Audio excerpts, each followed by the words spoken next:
Esse é o segundo episódio da nossa série, né, do projeto Análise e Projeção do Corinthians na temporada de 2024. Já temos aí o primeiro episódio disponível. Agradeço aí pela participação de todos, os comentários, opiniões e muito mais. E começamos agora a parte 2 dessa projeção, dessa análise, com o tema os jogadores que saíram, né, na verdade, aí da equipe do Corinthians, esse início da reformulação. Primeiro, os jogadores que saíram. No próximo episódio vamos falar de quem chegou ao clube, certo?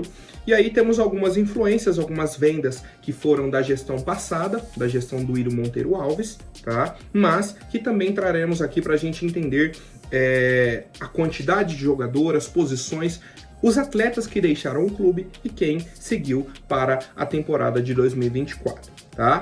Tivemos aí um total de 13 atletas que deixaram o Corinthians, é um número alto, né? Se a gente for colocar que entram 11 em campo, então você perdeu um time e mais 2 reservas, pelo menos, tá? Pelo menos. Então, o primeiro nome foi o goleiro Ivan, um atleta contratado para ser um possível sucessor do Cássio, para brigar por uma vaga. Não teve espaço, foi negociado com o Zenit, emprestado para o Vasco, rodou, e o Corinthians ainda tinha uma certa porcentagem dos direitos econômicos do goleiro Ivan. No fim das contas, o Corinthians cedeu o goleiro para o Internacional de Porto Alegre em troca da porcentagem que o Inter tinha do goleiro Carlos Miguel. Então, fez muito sentido, tá? Na minha opinião, fez muito sentido a negociação do Corinthians. Não vou utilizar o Ivan. O Carlos Miguel vai seguir aqui. Então, vou manter a porcentagem do Carlos Miguel, né? Aumentar a porcentagem que eu tenho do Carlos Miguel, e o Ivan segue a vida dele, tá? Ainda teve uma questão lá financeira do Inter com o próprio Zenit, né? De uma dívida que o Zenit tinha com o Inter, acabou liberando o Ivan também da porcentagem que o Zenit tinha. Então, no fim, todo mundo saiu ganhando, tá? O grande problema, e aí uma questão do futebol mesmo, né, não tem como prever, foi que nas primeiras semanas o Ivan rompeu o ligamento cruzado anterior do joelho, né, uma lesão que tira o atleta aí por pelo menos 7, 8 meses. Então assim, o Inter fez a contratação, fizemos todos esses movimentos, né, entre Corinthians, Zenit e Inter, e no fim das contas o atleta não está disponível para atuar, tá? Por conta de uma lesão, que é uma situação do esporte que a gente acompanha aí já há muito tempo, tá? O segundo atleta a deixar o Corinthians foi o zagueiro Gil, né? Tô seguindo mais ou menos pelas posições e o tempo, a data, né, que deixou o clube. O Gil também não teve o contrato renovado com o Corinthians no fim do ano, certo? Deixou a nossa equipe.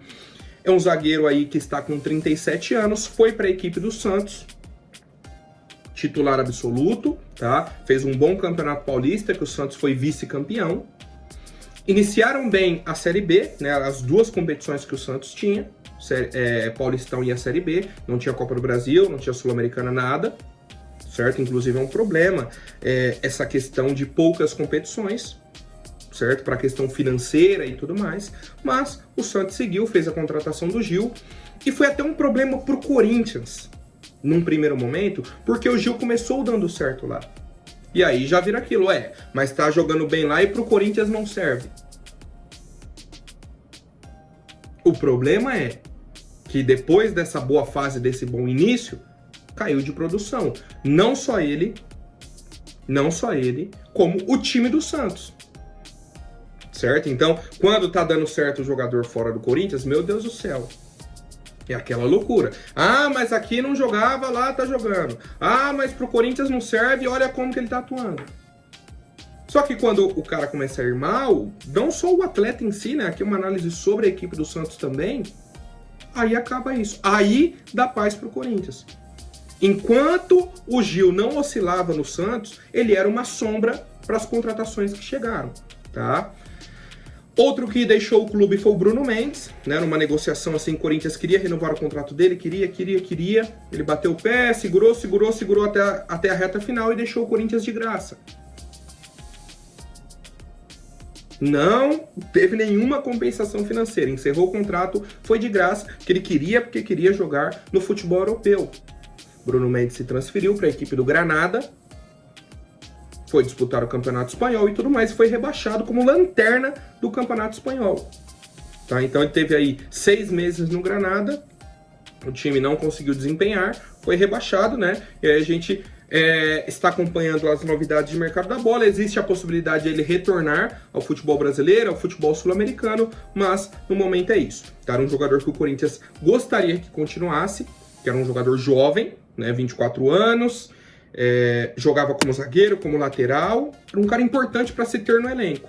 Mas, por opção do atleta, preferiu ir para a Europa, acabou não dando certo, né, o projeto esportivo, mas ele segue a carreira dele, tudo tranquilo. Outro jogador que deixou o clube em fim de contrato, né, a maioria aqui foi em fim de contrato, foi o senhor Fábio Santos, 38 anos, já ali na reta final, pronto para aposentar. Aposentou, virou comentarista da ESPN Brasil, certo? Então seguiu a carreira pessoal dele e tudo mais. Eu acho que a questão do Fábio Santos foi um problema de montagem de elenco do Corinthians em 2023, no ano passado. Que o Fábio Santos em 2022 performou bem. Ele com o Lucas Piton, e o Fábio Santos era mais reserva do que titular. Nas principais decisões, o titular foi o Lucas Piton, não o Fábio. Mas, em 2023, a concorrência dele era o Matheus Bidu. Então a gente tinha o Fábio Santos com 37 anos, que poderia ser ali o lateral reserva, e o Matheus Bidu, que era para ser o titular. Mas isso se inverteu. O Fábio, com 37 anos, tinha que entregar um desempenho de lateral titular, e o Matheus Bidu não conseguia assumir a titular. Não conseguia, né? Ele tentava, tinha uma oportunidade, oscilava. Tinha uma oportunidade, oscilava. Então ele não conseguia assumir a titularidade. E isso prejudicou também o Fábio Santos, porque foi muito cobrado por aquilo que ele já entregou e pela necessidade do time. Certo? Então o Fábio Santos se aposentou de uma forma até turbulenta por conta de um mau planejamento da equipe do Corinthians. Mais um jogador que deixou o nosso clube, o senhor Victor Cantillo, né, volante colombiano, 30 anos, foi contratado em 2020, um pedido do Thiago Nunes e tal, havia jogado muito bem no Júnior Barranquilla, finalista de Sul-Americana e tal, veio com uma expectativa boa, teve boas atuações com a camisa do Corinthians, mas assim, ele tinha uma boa atuação hoje, aí demorava 1-2 meses para ter uma outra boa atuação. Então não é que ele era ruim, ele só não conseguia manter uma sequência com a camisa do Corinthians, né? Viveu de muitos altos e baixos, mais baixos do que altos, mas esteve em momentos importantes, né, de temporadas. Por exemplo, no jogo que o Corinthians eliminou o Boca da Libertadores lá na Bombonera, ele foi volante titular. Certo? Numa situação que ele estava substituindo outros jogadores. E correspondeu. Mas, né, foram passando os dias, meses, semanas, anos, e ele, no contexto geral, na avaliação geral, não correspondeu à expectativa da contratação que foi feita. Encerrou o contrato com o Corinthians, foi contratado novamente pelo Júnior Barranquilla, sua ex-equipe, está jogando aí as competições, Libertadores também, né, estava aí no grupo do Botafogo, e o Cantillo segue atuando. Tá? Então, essa era um jogador que encerrou o contrato. Eu acho que a gente poderia ter tentado vender o jogador, seria uma situação assim melhor para o clube, mas infelizmente não deu nem para vender, perdemos de graça. Agora chegamos a nomes que balançam o torcedor, né? Principalmente aqui o nome do Renato Augusto, meia de 36 anos, foi para a equipe do Fluminense, também fim de contrato com o Corinthians, encerrou o contrato, aí foi para o Fluminense. E é o seguinte, é a mesma questão do Gil, é um jogador que tinha muita identificação com o torcedor, tivemos outras contratações, e aí ele sempre vira uma sombra para o jogador que está atuando. O jogador errou um lance, mas o Renato Augusto não fazia isso. Mas sempre tem essa sombra. Qual que é a questão? Como eu falei do Gil, quando o atleta começa a oscilar, aí acaba esse tipo de comentário. Que foi quando o Renato Augusto começou a machucar no Fluminense. Era o principal problema aqui dentro do Corinthians. Principal problema. Renato Augusto é ruim? Não, de jeito nenhum. Um excelente jogador. Só que ele não consegue ter uma sequência de jogos. O problema dele é físico, não técnico. E esse problema vem sendo comprovado também no Fluminense. Ele não consegue ter uma sequência grande de jogos no Flu. Já teve 2 lesões. desconforto, isso e aquilo, e era o problema no Corinthians, tá? O que pode entrar em debate, mas ele não podia ficar no elenco? Poderia, se tivesse um salário abaixo. Né? Um ponto importante sobre muitos atletas que deixaram o clube era o alto valor do salário para pouca entrega dentro de campo, pouco resultado dentro de campo. Outro nome é o Juliano, um salário ali de 800 mil para 1 milhão de reais e que entregava muito pouco dentro de campo. Deixou o Corinthians no fim do ano, foi para o Santos, quase que a mesma leitura ali do Gil, continuava sendo uma sombra, e aí quando o Santos começa a oscilar, pronto, esquece o nome do jogador, tá? Ele, inclusive, ainda teve uma lesão séria, né, pela equipe do Santos, ficou um pouco mais de um mês fora, depois retornou, mas é isso. E agora que o Santos não tá no G4, deu uma oscilada, pronto, não se fala mais em Juliano, está sendo cobrado pela torcida do Santos, e é isso, tá? Mas eu também não manteria o atleta pelo custo e a pouca entrega dentro de campo. Seguindo com as saídas, tivemos o Pedro também, que foi para a equipe do Zenit. Essa uma venda que incomodou bastante o torcedor pelo valor. Os demais clubes do futebol brasileiro conseguem vender jogador para a Europa a preço absurdo, né? O principal exemplo é o Palmeiras, o Flamengo. Vendem jogadores no preço lá em cima. E o Corinthians tinha o Pedro, que o Cássio falou, desde que eu cheguei no Corinthians, é o principal talento que eu vi aqui na base, e o Corinthians faz uma venda em torno aí de 10 milhões de euros. É bizarro, tá? Mas, mais uma vez, a crítica vai para a gestão anterior, a gestão que fez a venda do Pedro, que não valorizou o atleta dentro da nossa categoria de base e até do time principal, né? Ele teve algumas oportunidades e aí já foi vendido e acabou, nesse momento está no Zenit da Rússia, tem algumas oportunidades, né? Vem entrando aí no decorrer dos jogos e é isso, certo?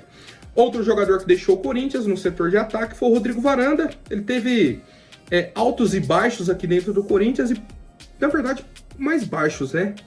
Surgiu aqui, rodou, foi emprestado para um time de fora, voltou, foi emprestado para o América Mineiro, voltou, e aí o Corinthians encerrou o contrato dele, né? Já estava na reta final e foi em definitivo para a equipe do América Mineiro, certo? Então, boa sorte aí para o Rodrigo Varanda. Teve muitos problemas extra-campo.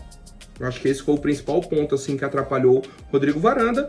E é isso, tá? Não tem muito o que falar, não foi uma grande perda, não foi nada assim surreal para a equipe do Corinthians. Outro jogador que foi vendido na última gestão foi o centroavante Felipe Augusto, né? Ele foi para o Cercle Bruges, clube da Bélgica, tá? Um atleta de 20 anos, canhoto, teve algumas participações na última temporada, era reserva ali do Yuri Alberto, e foi uma venda assim, ok, né? Ele não tinha grandes projeções dentro do Corinthians, apareceu essa oportunidade, foi vendido. Do Felipe Augusto, acho que não tem tanto questionamento assim, tanto essa situação. Tomara, né, que ele vingue e que possa trazer mais recursos financeiros para a equipe do Corinthians. Agora, já entrando na temporada 24, os jogadores que saíram durante o ano de 2024, o primeiro deles é o Lucas Veríssimo, que estava emprestado ao Corinthians até o meio desse ano. E aí o Augusto Melo anunciou, fechamos com o Veríssimo em definitivo, vai seguir no nosso clube, vai ser comprado em definitivo e beleza. Foi um jogador que deu muito certo aqui no ano passado, uma idade boa, 28 anos e tal, beleza. Então contratamos um zagueiro já para repor essas saídas. Chegou o cara, contratou em definitivo, não vai mais sair no meio da temporada. Chegou em janeiro, anuncia, Lucas Veríssimo tá saindo pro Aldo Raio. Tchau. Na época, a diretoria do Corinthians acusou o empresário dele, falou, eles foram desonestos com o Corinthians, eles não responderam os e-mails, isso e aquilo, beleza, passou tudo. Agora, no último mês, em maio, o Augusto Melo veio a público e falou, o problema, na verdade, foi do Corinthians. Foi o Rubão que errou na negociação do Lucas Veríssimo. O Rubão que não negociou certo com o empresário. E aí o torcedor fica na dúvida, mas vocês falaram lá que era um erro do empresário, agora é erro da própria gestão, inclusive o Rubão nem faz mais parte, né, da gestão, e perdemos o zagueiro que é o Lucas Veríssimo. tá? Mas tivemos outras reposições durante a temporada, que falaremos aí no próximo episódio, mas foi uma perda que deu um baque, né, nesse início de gestão. Pô, anunciou que o cara ia ficar, de repente o cara tá em outro clube? Como assim? Não tinha assinado já o contrato? E por fim, tivemos 2 saídas, né, de jogadores históricos que estavam aqui, ó, nesses 2 jogos, nesse aqui, que é o mesmo jogo, tá? Final do Mundial aí contra o Chelsea. O primeiro deles foi o goleiro Cássio, uma saída bem conturbada, mas uma escolha do atleta. O principal ponto que tem que ser dito é isso. O Corinthians fez 3 ou 4 propostas de renovação, subindo o salário do Cássio, anos de contrato, contrato vitalício com a Nike, um monte de coisa. E o Cássio recusou, falou, não quero mais, encerrou meu ciclo no Corinthians, não quis despedida, fez uma coletiva de imprensa e foi para a equipe do Cruzeiro. É uma saída que impacta muito no ambiente. Muito, muito, muito. E por fim o Paulinho, né, que estava aí com o contrato encerrando, o Corinthians falou, não vou renovar, tá? Chegou a apresentar uma proposta, um salário bem baixo, o Paulinho falou que não queria baixar o salário, falou, então beleza, então eu vou seguir a minha vida, vocês seguem a de vocês, foi uma decisão mais tranquila, um jogo de despedida, né, dentro da arena, um 3-0 pro Corinthians, um clima totalmente diferente da saída do Cássio. Paulinho saiu como ídolo, o Cássio meio que pelas portas dos fundos, sabe? Tipo, ó, tchau, tô indo. Pô, Cássio, não, tô indo, tem que sair, tem que ir lá, já tem que me apresentar, e já foi. Mesmo ele não podendo atuar pelo Cruzeiro até o dia 10 de julho, que é a data da abertura da janela. Ele saiu em maio. Então pega o restante de maio, junho todo e o início de julho, sem ele nem poder jogar. E mesmo assim ele exigiu a saída, né? Quis sair logo do Corinthians e deixou a nossa equipe. Tá? Então aqui a gente finaliza o segundo episódio com os jogadores que deixaram o nosso clube, né? Alguns comentários assim. E no próximo episódio, episódio número 3, teremos os jogadores que chegaram ao clube, as contratações do Sport Clube Corinthians Paulista. Um abraço e vai Corinthians!